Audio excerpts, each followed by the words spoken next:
Party سے ہم ان سے بات کرتے ہیں۔ شہری رحمان، شکریہ آپ نے وقت دیا۔ بتائیے گا یہ اب تحریک عدم اعتماد تو جمع کرا دی ہے، اس کی کامیابی کے کتنے چانسز ہیں؟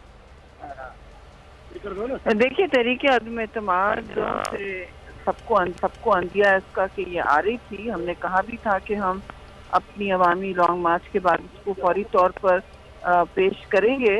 آپ سب کی بھی یہ ہر سب کا سوال یہ تھا، اور اب یہ صورتحال ہے کہ کوئی اپوزیشن عدم اعتماد کی تحریک ناکام ہونے کے لیے نہیں پیش کرتا، اور اس وقت تو خاص طور سے جو ماحول بن گیا ہے ملک میں اور جو سیاسی منظرنامہ ہے بالکل میں تبدیل ہو گیا ہے۔ اس لانگ مارچ کے بعد لوگوں نے ایک عدم اعتماد کا ووٹ ان پر تباہی سرکار پر سنا دیا ہے۔ اب نمبرز یہ رہتے ہیں پارلیمان کے اندر، یہ اہم جمہوری ہتھیار ہے ہمارا، اور ہم اس کو یوز کریں گے۔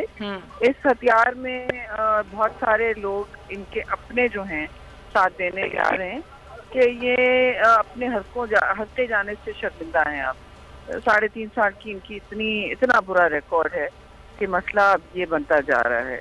تو میں سمجھتی ہوں کہ اب کلاک بھی ٹک کر رہا ہے، اسپیکر کو اب فوری طور پر ووٹنگ بلوا لینی چاہیے اور دیکھ لیں کہ وہ کتنے پانی میں ہے۔ اچھا 14 روز کا ٹائم ہے، اور 14 روز بعد جو تاریخ بن رہی ہے وہ OIC کا اجلاس ہے، تو آپ کو لگتا ہے کہ اس سے پہلے کچھ ہو پائے گا؟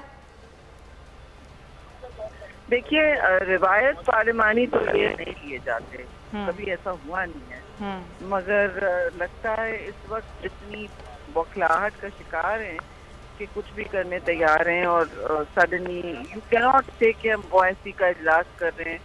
آئین اور قواعد و ضوابط اسٹرکٹ ہیں اس کے بارے میں، آپ کو کچھ اور کرنا تجویز نکالنی پڑے گی۔ OIC اور دوسرے اجلاس آتے جاتے ہیں، آئین اور قانون سب سے بالا ہے۔ سبسکرائب کریں اور بیل دبائیں تاکہ کوئی خبر رہ نہ جائے۔